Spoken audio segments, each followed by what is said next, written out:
학생 여러분 안녕하세요. 6주차 강의를 시작해 보도록 하겠습니다. 자, 그럼 이번 주 내용을 배우기 앞서서 지난주에 배웠던 내용에 대해서 복습을 해보겠습니다. 항상 우리가 몇 월 배웠는지 항상 복습을 하시는 게 좋습니다. 왜냐하면 이 내용이 간단한 문제가 아니고 좀 복잡한 문제이기 때문인데요. 우리가 뭐 수학도 필요하고 물리적인 것도 필요하고 다양한 것들이 들어가서 좀 이해하기 힘든 게 물리전자 공학 과목입니다. 그래서 복습을 항상 열심히 하시기 바랍니다.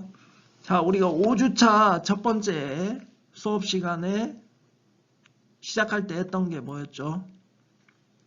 5주차 첫 번째로 우리가 3차원 슈레딩거 웨이브 이퀘이션을 이용해서 하이드로젠 아톰, 그러니까 수소 아톰의 웨이브 펑션이랑 전자가 존재하게 될 probability를 계산을 했었죠. 그래서 쭉 제가 풀이 과정에 대해서 PPT로 설명을 했었고, 그래서 우리가 실제로 거리 R에 따라서 웨이브 펑션과, 그러니까 구좌표계에서 원자핵을 중심으로 떨어진 거리를 R로 정의를 했었죠. 그래서 그 거리 R에 따라서 웨이브 펑션과 일렉트론이 존재할 probability에 대해서 얘기를 했었습니다. 그래서 수소의 경우 n이 1일 때 전자가 위치할 확률이 가장 높았고 그 위치가 바로 보어 레디어스라는 값이랑 정확히 일치했다 라는 거를 얘기를 했었죠. 그리고 세 가지 퀀텀 넘버에 대해서 얘기를 했었습니다. 이 웨이브 이퀘이션을 풀 때 세 가지 퀀텀 넘버 n, l, 그리고 ml을 얘기했죠. n은 principal 퀀텀 넘버라고 해서 원자 핵으로부터 이 전자가 얼만큼 떨어졌냐를 나타내는 거고, 그 다음에 L 같은 경우는 오비탈의 쉐이프라고 했었고, 그 다음에 ML은 마그네틱 퀀텀 파라미터로 공간에서 방향을 결정을 합니다. 그러니까 그 오비탈의 방향을 결정을 하게 되죠. 그래서 이 세 가지 파라미터로 각각 전자의 위치를 표현을 할 수 있다라고 했었고, 그래서 에너지를 계산했을 때, 수소 아톰의 에너지를 계산했을 때 n이 1일 때, 그러니까 가장 낮은 그라운드 스테이트일 때 에너지가 마이너스 13.6 일렉트론 볼트라고 했었습니다. 그리고 n이 1보다 크면 excited state라고 해서 역이된 상태라고 하고, 이 13.6 mV보다 13.6 일렉트론 볼트보다 큰 값을 가지죠. 왜냐하면 마이너스를 부호로 가지고 있기 때문에 큰 값을 가지고 절대값으로 보면 작아지는 상태가 되는 겁니다. 그리고 나서 우리가 넘버 하나를 더 배웠었습니다. 스핀 퀀텀 넘버였죠. 일렉트론이 스핀하는 방향에 따라서 두 가지로 나눌 수 있다고 했었고, 그래서 S 파라미터는 2분의 1 또는 마이너스 2분의 1이 된다고 했었습니다. 그리고 나서 파울리의 베타 원리에 대해서 배웠었죠. 이 N, L, ML, S로 표현되는 이 전자의 위치에는 두 개의 전자가 들어가 있었고, 각 이 위치 퀀텀 넘버 셋에 하나의 전자만 들어갈 수 있다라는 게 이제 파울리의 베타 원리였고, 그 다음에 훈트의 룰을 제가 얘기를 했었습니다. 훈트의 룰은 스핀이 이제 전자가 채워질 때 같은 오피탈에서 스핀이 같은 방향으로 먼저 채워진다라고 했었습니다. 그리고 나서 우리가 이 NL, ML, S로 표현되는 이 셋이 어디에 쓰인다고 했었죠? 자, 아토믹 스트럭처에서 우리가 첫 주 시간에 전자를 노테이션하는 방법을 배웠었습니다. 1s2, 뭐 2s2, 2p2 이렇게 해서 이 각각 퀀텀 넘버 셋이 요거를 의미하게 된다는 거를 우리가 최종적으로 알게 됐었죠. 그리고 나서 한 개의 수소 아톰의 웨이브 펑션과 probability를 구했었고, 요걸 바탕으로 그러면 수소 아톰이 2개가 됐을 때 이게 점점 가까워지면 무슨 일이 일어나는지 살펴봤었습니다. 그래서 몰리큘이 형성이 되면 웨이브 펑션에 변화가 일어나게 되고 전자가 위치하게 될 확률도 변화가 된다고 했었죠. 그리고 에너지도 이 원자의 개수만큼 쪼개진다고 했었습니다. 그래서 총 2가지로 쪼개진다고 했었는데 그게 바로 본딩 몰리큘 오비탈 그리고 안티본딩 몰리큘 오비탈 2가지로 나눠진다고 했었죠. 자, 그리고 나서 원자가 3개가 되면 이 에너지 레벨이 3개가 된다고 했었고 결국에는 우리가 크리스탈 예를 들어서 실리콘 레티스, 크리스탈 레티스를 생각을 한다고 하면 실리콘 격자에는 아톰 개수가 제가 5 곱하기 10에 22승계가 있다고 했으니까 각각 그 오피탈에 해당하는 에너지가 그 개수만큼 원자 개수만큼 쪼개지게 된다고 했습니다. 그래서 이거를 밴드라고 했고 에너지 밴드라고 했고 이렇게 쪼개지는 현상을 그래서 에너지 밴드라는 개념이 어떻게 생기는지 한번 알아봤었습니다. 그리고 밴드갭이라는 개념과 컨덕션 밴드에 대해서 알아봤고 밸런스 밴드에 대해서 알아봤었죠. 그 후에 우리가 홀이라는 개념에 대해서 얘기를 했었습니다. 자, 계속 주구장창 홀이라는 걸 얘기를 했었는데 과연 홀이 뭔지 모르고 우리가 계속 있었는데 홀이 뭔지에 대해서 정확히 설명을 했었죠.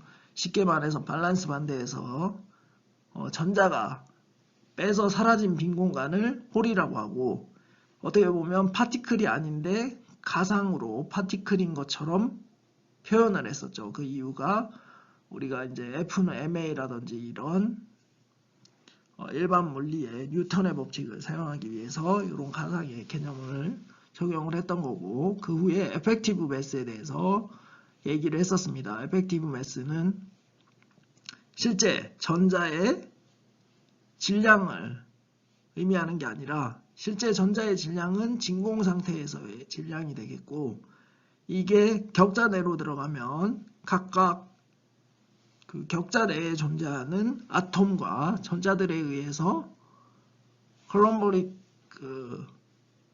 포스가 발생을 해서 영향을 준다고 했었죠. 그래서 이러한 영향이 고려된 질량이 에펙티브 매스라고 했었고 각각 뭐 컨덕티비티를 구하냐, 덴시티 오브 스테이트를 구하냐 뭐 이런 거에 따라서 이 전자나 홀의 에펙티브 매스는 달라질 수 있다고 했었습니다.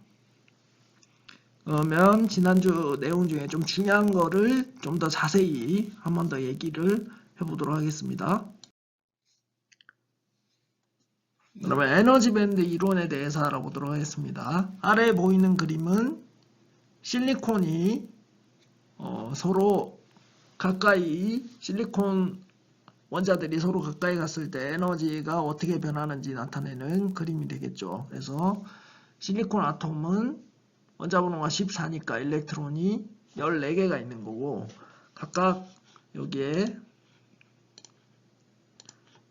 N, L, M, S로 봤을 때 각각 1S, 2S, 2P는 오비탈이 전자로 꽉 차 있는 거고 3S도 전자가 2개가 차 있고 3P는 전자가 6개가 들어갈 수 있지만 2개가 들어가 있는 상태가 되는 거죠. 여기 N들은 아톰의 개수를 고려를 해서 N이라고 표시를 한 겁니다. 그래서 요 밑에 2P, 2S, 1S는 뭐 코어라고도 하는데 이 부분들은 굉장히 전자가 꽉 차 있고 원자 핵과의 어떤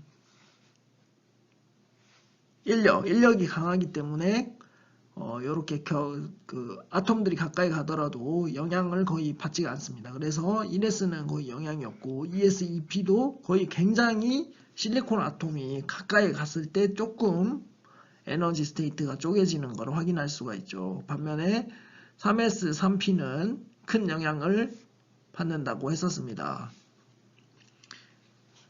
여기서 이제 3S 같은 경우는 2개의 스테이트에 2개의 전자가 다 들어가 있지만 어차피 3S랑 3P는 구별하기가 힘들다고 했었죠. 왜냐하면 굉장히 가까운 위치에 있기 때문에. 그래서 이 3s3p는 동시에 영향을 받게 되는데 실리콘 아톰이 굉장히 멀리 떨어져 있을 때는 3s에 En 스테이트가 존재하고 En 일렉트론이 들어갈 수 있게 됩니다. 그리고 3p 오비탈 같은 경우는 6n 스테이트와 존재하고 거기에 2n개의 일렉트론이 들어가죠. 그러고 나서 이 아톰들이 점점점 가까워지면 에너지 레벨이 이렇게 쪼개지기 시작합니다. 그래서 쪼개지기 시작하다가 우리가 지난 수업 시간에 하이브리드 오비탈에 대해서 얘기를 했었죠.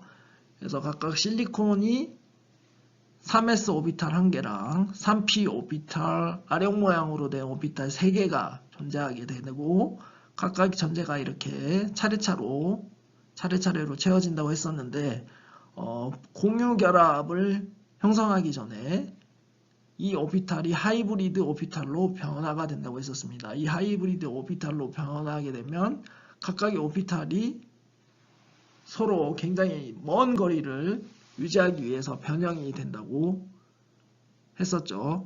그리고 각각의 오비탈에 하나의 전자씩 동일하게 들어간다고 했었고, 자, 그렇게 되면 지난 수업 자료에 보면 그림을 보면 아령 모양 중에 한쪽은 되게 큰데 한쪽은 작은 거를 확인할 수가 있습니다. 그런 식으로 만들어져서 각각 오비탈이 서로 멀리 떨어진 위치로 될 수 있게 변형이 되게 됩니다. 그래서 이렇게 밴드가 형성이 되는데 이거를 SP 밴드라고도 하는데 SP3 하이브리드제이션이라는 현상이 일어나서 생기는 거고, 요때 스테이트는 요 2n과 6n이 합쳐진 8n 스테이트가 되는 거고, 전자는 2n에서 4n개의 전자가 들어가 있게 되는 겁니다. 그리고 나서 실리콘 아톰이 점점 더 가까워지면 요 오비탈에 존재하는 전자들이 서로 공유 결합을 하겠죠. 그리고 나서 이 전자들이 서로 인터 아토믹 포스에 의해서 영향을 주게 됩니다. 예를 들면 중간에 아톰 중간에 일렉트론이 위치하게 되면 인력이 발생하게 되는 거고, 아톰이 존재하지 않게 되면 원자 핵 간에 밀어내는 청력이 발생하는 거죠. 이러한 현상 때문에 크게 두 가지 스테이트로 몰리큘 오비탈이 나눠질 수가 있다고 했습니다. 본딩이랑 안티본딩. 본딩 같은 경우는 그 아톰 사이에 전자가 들어가 있을 경우에 본딩이 된다고 했죠. 그럴 경우 에너지 스테이트가 낮게 된다고 했습니다. 왜냐하면 전자가 두 개의 전자가 공유 결합을 해서 가운데 위치하겠죠. 이 전자와 각각 옆에 있는 두 개의 원자핵들이 땡기는 힘을 가지기 때문에 상대적으로 에너지 스테이트가 낮아지게 되는 겁니다. 그래서 이렇게 되는 거고, 이때 스테이트는 4n 스테이트로 존재하게 되고 일렉트론은 4n개가 들어가 있게 되는 거죠. 그래서 요거를 밸런스 밴드라고 한다고 했었고, 요 위쪽 같은 경우는 안티본딩 오비탈에 의해서 생기는 영역입니다. 안티본딩 오비탈은 원자핵끼리 서로 밀어내거나 아니면 전자가 서로 스핀이 패러럴해서 밀어낼 경우에 생기는 현상입니다. 그래서 여기 8n에 붙어 있던 게 각각 4n으로 쪼개지는 거죠. 4n으로 쪼개지고, 여기는 4n개 일렉트론이 존재하고 여기는 0n개 일렉트론이 존재하게 되는 겁니다. 그리고 가운데 밴드갭이라는 게 형성이 되고, 요 가운데 밴드갭에서는 어떠한 전자도 존재할 수가 없다고 얘기를 했었죠. 그래서 요거를 그림으로 나타내면 오른쪽처럼 밸런스 밴드라고 해서 아래쪽 밴드가 생기고 위쪽에 컨덕션 밴드가 생깁니다. 그리고 가운데 에너지 갭, 밴드 갭이라고 해서 어떠한 전자도 존재하지 않는 상태가 되는 거죠. 그리고 나서 이 밸런스 밴드에는 제가 전자가 꽉 차 있는 상태라고 했었고, 이 컨덕션 밴드에는 전자가 비어 있는 상태라고 했습니다. 이렇게 되는 상태가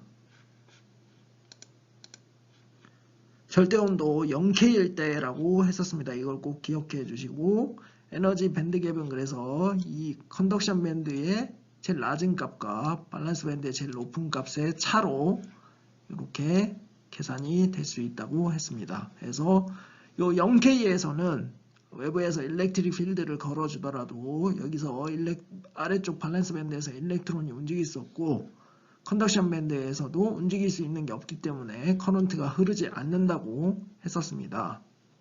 요거를 꼭 기억해 주시고요.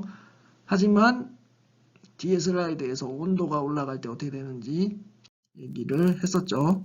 그래서 온도가 증가하게 되면 이 온도에 의해서 요 밑에 밸런스 밴드에 있던 일렉트론이 에너지를 받아서 이렇게 익사이테이션이 되게 됩니다. 그러니까 컨덕션 밴드 쪽으로 올라가게 되는 거죠. 이러려면 이 에너지 전달되는 에너지가 이 에너지 밴드의 이지보다 커야겠죠. 그리고 빛을 줬을 때도 똑같이 이렇게 뛰어넘는 현상이 발생을 하게 됩니다. 이렇게 빛을 줬을 때 뛰어넘어서 올라가는 경우는 어떨 때 많이 이용되냐? 바로 이제 광 센서, 포토 디텍터라고 하는 광 센서랑 솔라셀, 태양전지를 이용할 때 이 현상이 적용이 되는 거라고 생각하시면 되고요. 그래서 어쨌든 0K에서 온도가 올라갔을 때 이렇게 전자가 위쪽 컨덕션 밴드로 올라가서 전류 흐름에 기여할 수 있게 된다고 했었죠. 그때 이렇게 빈 공간이 생기게 되는데 밸런스 밴드에 빈 공간이 생기게 되는데 요거를 홀이라고 한다고 했었습니다. 그리고 요거를 수식적으로 커런트 덴시티를 계산해 보면 커런트 덴시티는 우리가 3주차인가요? 그때 공부했을 때 일렉트리컬 차지 곱하기 드리프트 벨로시티 곱 한 다음에 모든 전자의 이 값들을 더한 게 커런트 덴시티라고 했었죠. 그래서 이게 전자가 밑에 컨덕션 밸런스 밴드에 꽉 차 있으면 이게 0이 되는 거고 여기서 하나가 빠지면 요거는 0이지만 요 하나가 전류에 기여하게 되는데 부호가 플러스가 된다고 했습니다. 마이너스에서 마이너스. 그래서 우리가 홀을 포지티블리 차지드 파티클이라고 생각을 하고 개념을 정립한 다음에 적용을 한다고 설명을 했었습니다. 자, 그래서 우리가 인트린직 실리콘, 그러니까 퓨어한 실리콘이죠. 디펙이나 어떤 임퓨리티 등이 없는 인트린직 실리콘에서 이 일렉트릭 필드를 가해줬을 때 각각 전자와 홀이 어떻게 이동하는지에 대해서 얘기를 한번 해본다고 했었습니다. 그래서 결론적으로 커런트의 방향이랑 일렉트릭 필드의 방향은 똑같고 컨덕션 밴드의 일렉트론은 일렉트릭 필드의 반대 방향으로 움직이고 밸런스 밴드의 홀은 일렉트릭 필드의 방향과 똑같은 방향으로 움직인다고 했었습니다. 그리고 캐리어라는 것은 그냥 일렉트론이랑 홀을 얘기하는 게 아니고 컨덕션 밴드에 존재하는 일렉트론을 캐리어라고 하고 왜냐 전류의 흐름에 기여를 할 수 있기 때문에 밸런스 밴드에 있는 일렉트론은 전류에 기여를 할 수 없다고 제가 말을 했었죠. 그리고 또 하나가 밸런스 밴드에 있는 홀 요게 캐리어라고 했습니다. 그래서 캐리어의 정의가 정확하게 요 두 개다라고 이렇게 설명을 했었고요.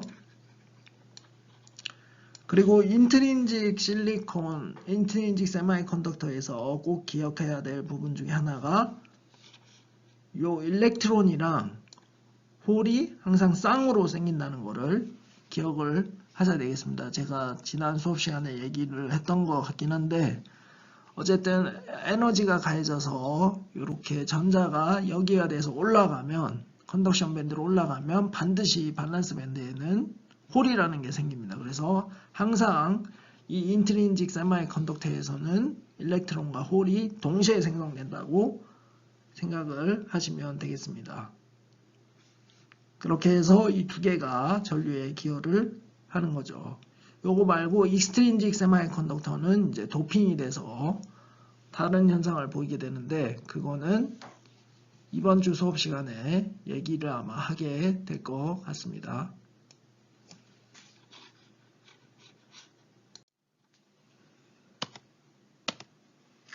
그래서 홀이라는 개념이 지우개로 좀 지워야겠네요. 그래서 홀이라는 개념이 가상의 개념이라고 했고, 이게 어떻게 실제로 전류를 흘려주는지에 대해서 설명을 했었죠. 그래서 보면 여기에 홀이 존재하게 되는데, 이 홀이 움직이는 게 아니고, 그러니까 전자가 여기 비어있는 공간으로 이동하면서 홀이 마치 이동하는 것처럼 보이는 형식으로 돼서 전류에 기여한다고 했었습니다. 그래서 원래 홀이라는 게 파티클이 아니고 그냥 빈 공간인데, 우리가 나중에 F는 D에 어떤 수식들을 적용을 할 때, 뉴턴의 법칙 수식이나 이런 것들을 적용을 할 때 이렇게 개념적으로 파티클처럼 인식하면 이해하기가 쉽기 때문에 그렇게 정의를 한 거지, 실제로는 이게 파티클처럼 해서 뭔가 움직이는 게 아니다라는 거를 기억해 주시면 되겠습니다. 그러니까 쉽게 말해서 전자가 이동해서 빈 공간이 생기는 게 홀인데, 홀의 이동은 결국엔 전자의 이동이라고 보면 되겠죠. 그 밸런스 밴드에. 하지만 요거를 좀 더 위쪽 컨덕션 밴드 일렉트론이랑 이쪽 밸런스 밴드 일렉트론이 움직이는 거를 좀 개념을 다르게 정리하기 위해서 이렇게 홀이라는 거를 도입을 했고, 실제로 이렇게 전류에 기여한다는 거를 기억하시면 되겠습니다. 그래서 여기 제가 적어놨죠. 홀은 근처에 있는 밸런스 일렉트론이 자리를 교체하면서 움직이게 되는 거다 라고 여기에 적어놨습니다. 그걸 꼭 기억해 주시면 고맙겠습니다.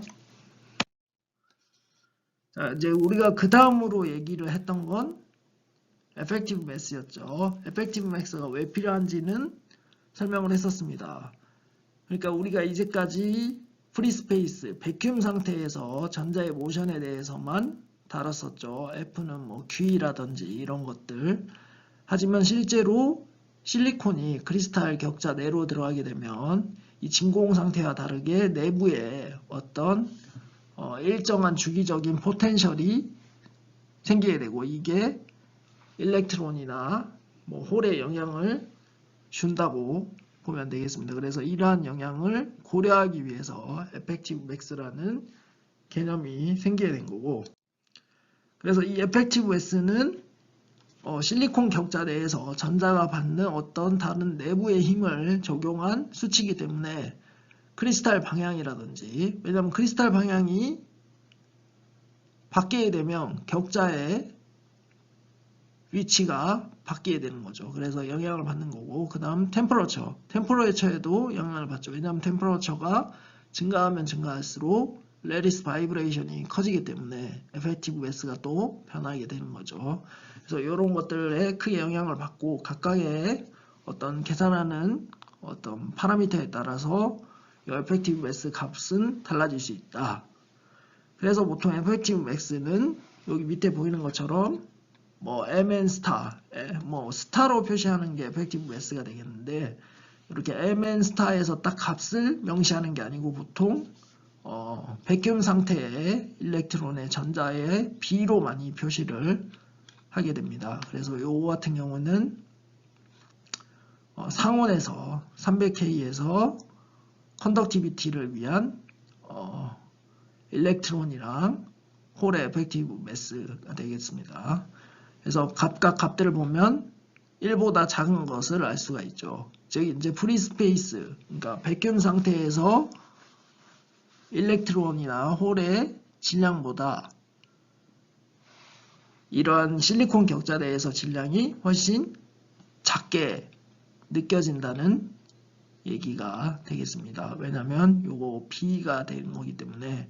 그래서 다 1보다 작은 값을 가지는 거고, 이걸 실제 EK 밴드 다이어그램에서 에펙티브 매스를 우리가 계산하는 과정을 진행을 했었죠. 그래서 결국 요 MN 에펙티브 매스는 요 EK 밴드 다이어그램의 곡률 방정과 한계가 있다라는 거였고, 그래서 EK 다이어그램에서 이 곡률이 커지면 커질수록 입자의 에펙티브 맥스는 작아지게 되는 거죠.